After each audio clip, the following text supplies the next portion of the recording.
when the Georgia and Georgia Tech basketball teams were playing. And we had all sorts of tips that there was going to be a conflagration at the campus that night after the basketball game. So the night before, Dick Goss had been our cameraman, and a rock had caught him in the chest, and he had dropped his camera, and they ran off with it. It was a $1,200 Bell & Howell camera, which isn't much nowadays, but it meant something to our news budget. Anyhow, it was gone.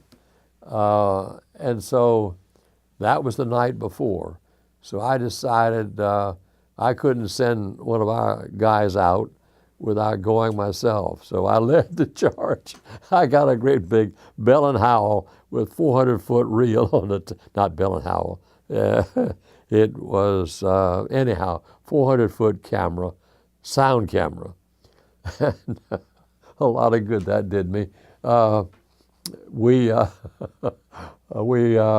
came, I walked through the basketball gymnasium, and I got all kinds of threats. You better get that camera away, you better not come out.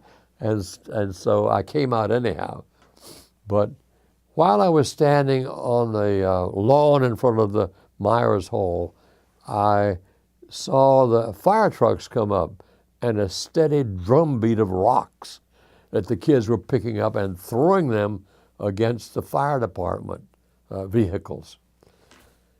And then they began to rain into the lawn where we were.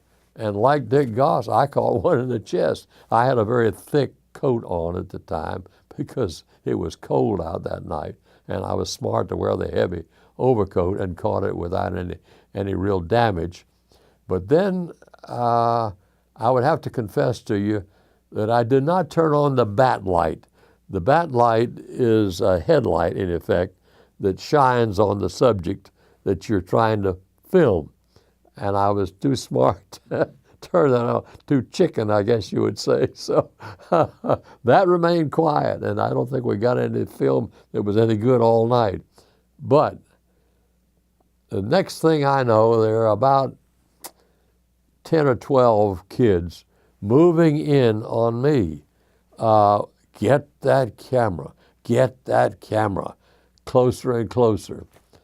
And John Furman, who eventually became a lawyer for Cox Broadcasting, was a student in journalism, and he and another young man, I think his first name was Steve, I can't remember his last name, interposed themselves between me and the mob. Said, he's a good guy, he's not going to do any harm, take it easy on him, you know. And about that time, thank God, the mayor or the chief of police let go with the tear gas, and we excavated right quick into Charlayne's dormitory. So the tear gas saved us. I don't know what would have happened to us otherwise.